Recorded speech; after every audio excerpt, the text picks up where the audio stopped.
Halo gengs, jumpa lagi di channel Pucungan. Di video gua kali ini gua akan membahas tentang kasus kematian dari seorang diploma muda yang bernama, ini gua baca ya, ini gua pegang handphone biar gua nggak salah untuk nama korbannya ya. Dia bernama Arya Danu Pangayunan. Kita panggil aja Danu ya, karena di media sosial gue juga sering dengar namanya tuh Danu, entah itu nama panggilan atau mungkin lebih gampang memanggil dengan nama Danu, tapi kita panggil aja ini korbannya bernama Pak Danu karena dia udah menikah dan udah memiliki anak ya. Pak Danu ini adalah seorang diploma muda yang cukup memiliki jejak karir yang gemilang ya. Beberapa kasus pernah dia pecahkan atau pernah dia selesaikan yang terkait dengan WNI di luar negeri.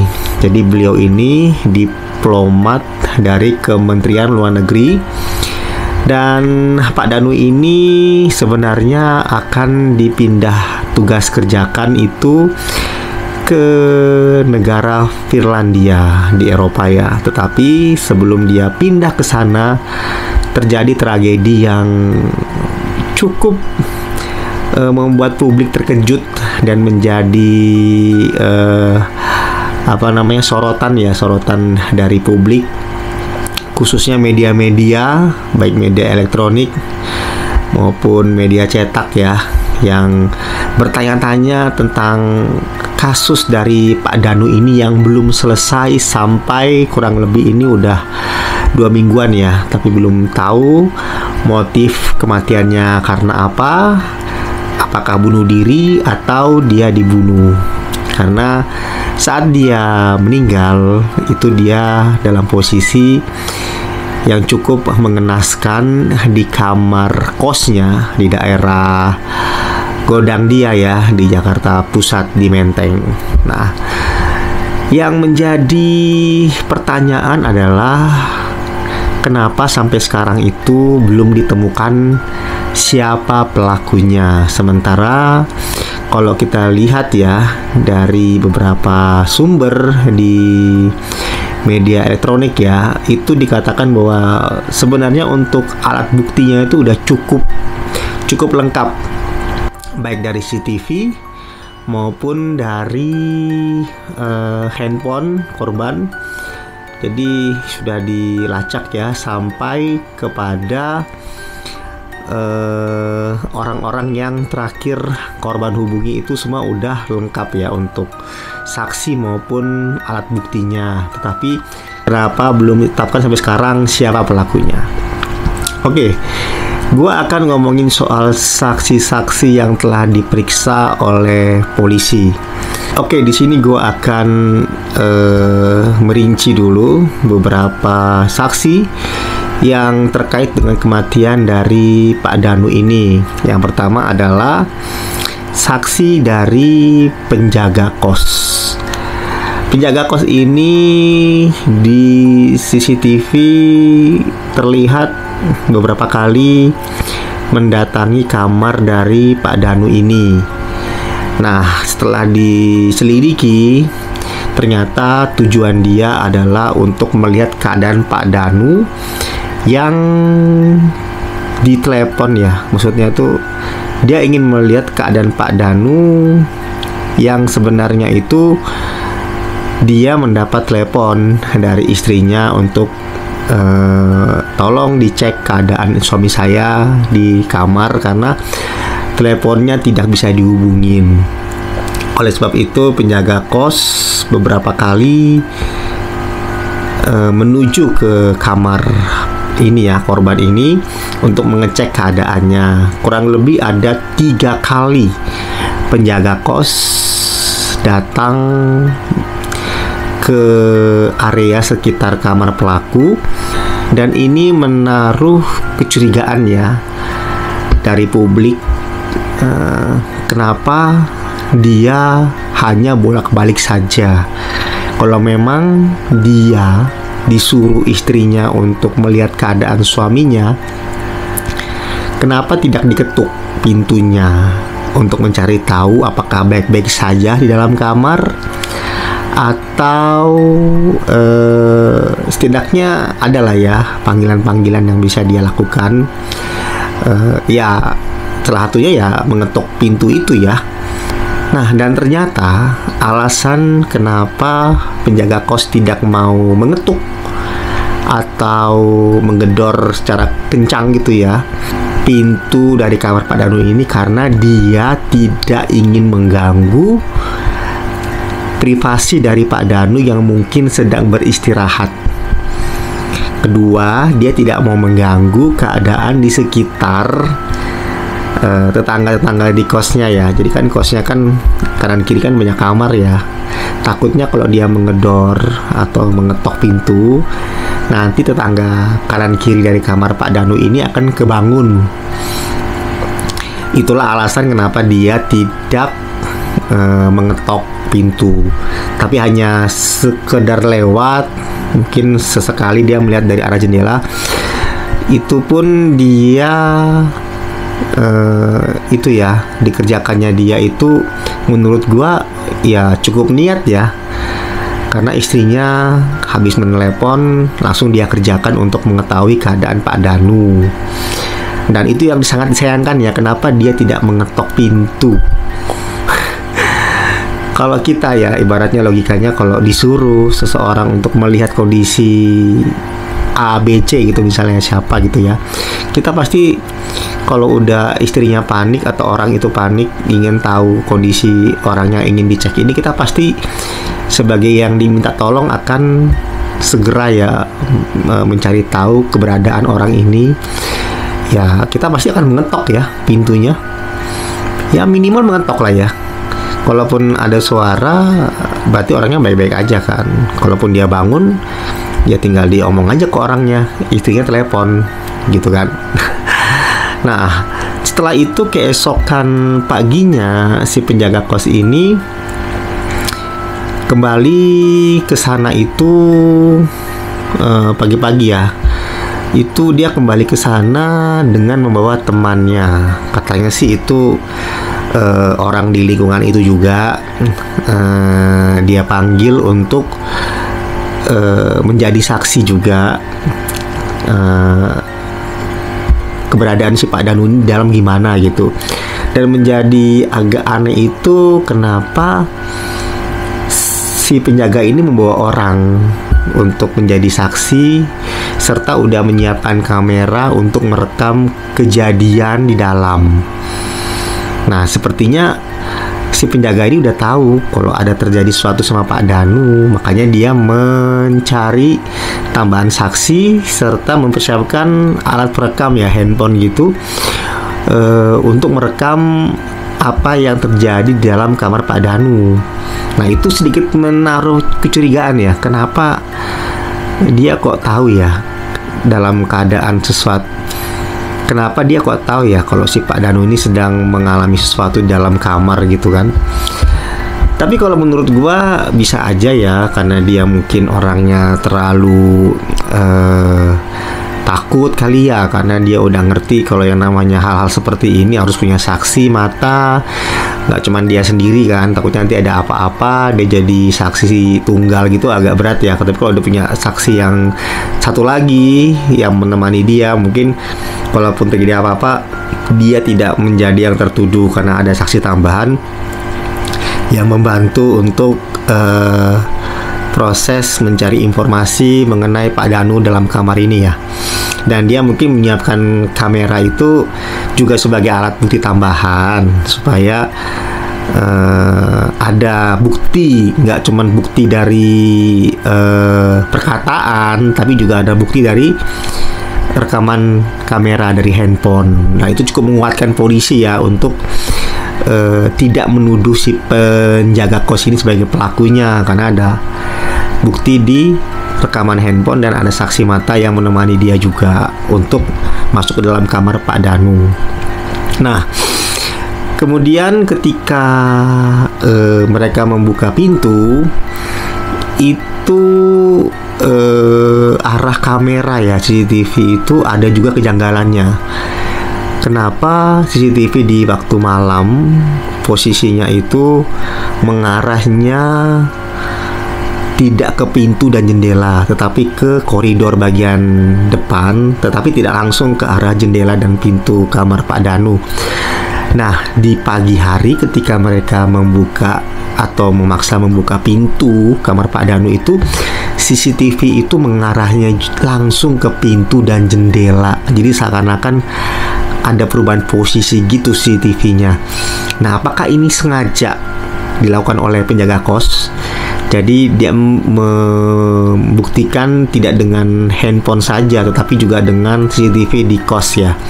Jadi ada dua bukti rekaman yang lebih menguatkan dia untuk melindungi dia ya, sehingga dia tidak akan ditetapkan sebagai tersangka karena ada bukti dari CCTV dan dari handphone serta dari saksi ya atau orang ya yang membantu dia.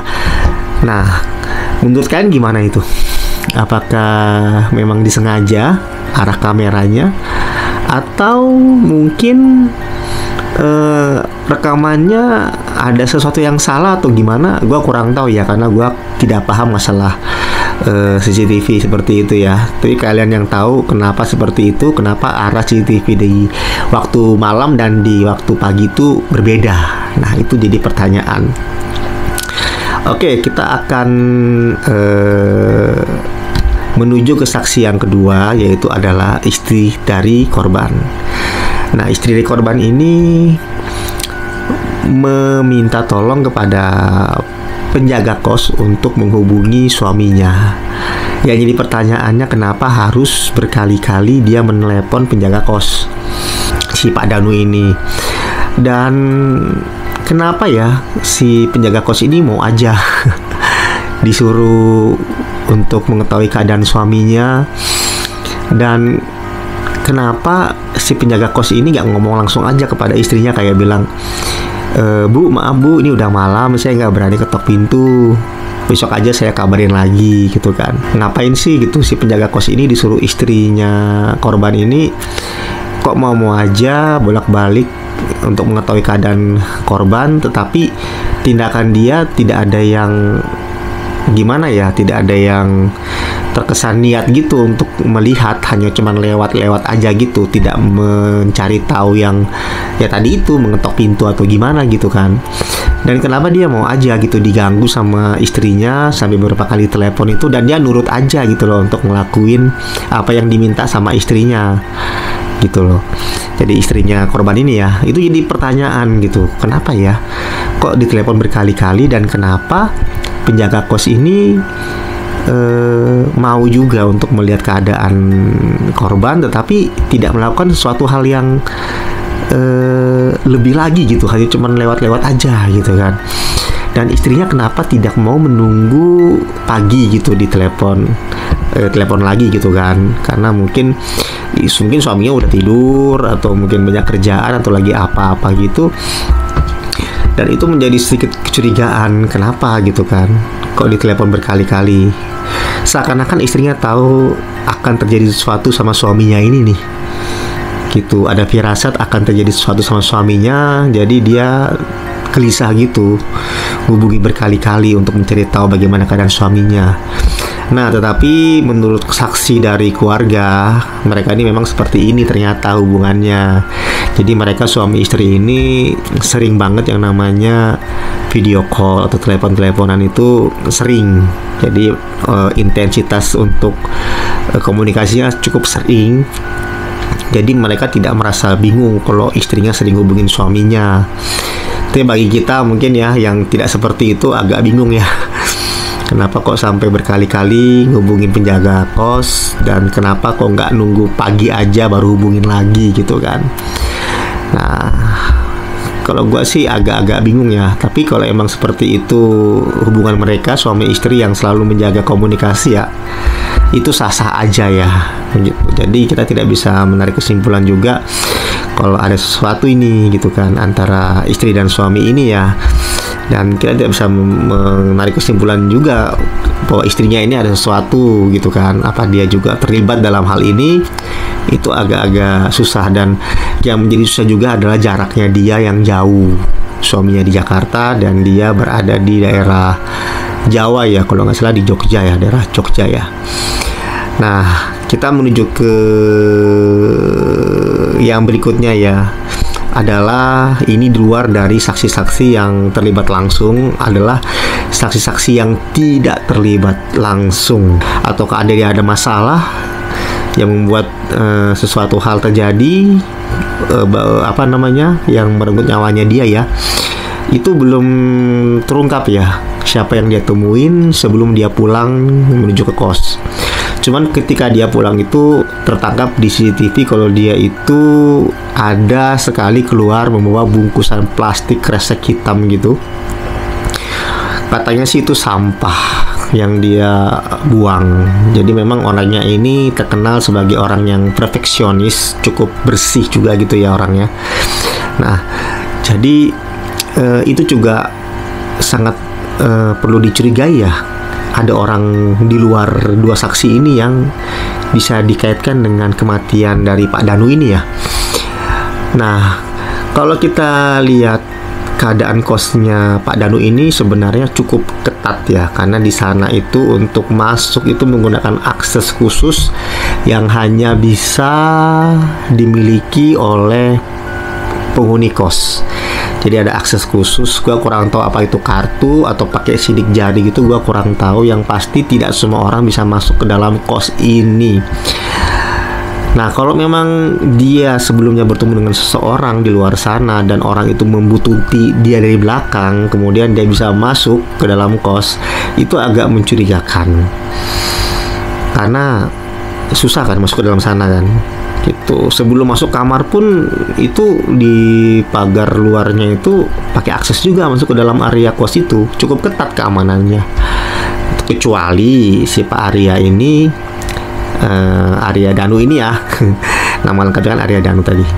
Pak Arya Danu ini mungkin untuk masuk ke dalam area kosnya dia itu mungkin nggak pakai sidik jari, tapi pakai kartu kali kan ya. Mungkin dia punya kartu cadangan yang orang lain punya, jadi dia bisa masuk ke dalam area kos-kosannya. Nah, tapi itu agak kecil ya kemungkinannya gitu. Dia memberikan akses gitu ke orang lain. Nah, itu yang agak-agak sedikit mencurigakan. Kecuali orang dari luar ini punya akses ke dalam itu lewat orang dalam juga, entah dari sesama penghuni kos atau mungkin dari akses untuk masuk dari penjaga kos atau mungkin dari pemilik kos yang bisa membuka area kos-kosan ini ya. Nah, itu jadi pelaku ini pasti punya hubungan tertentu nih untuk dia bisa masuk ke dalam area kos-kosan ini gitu.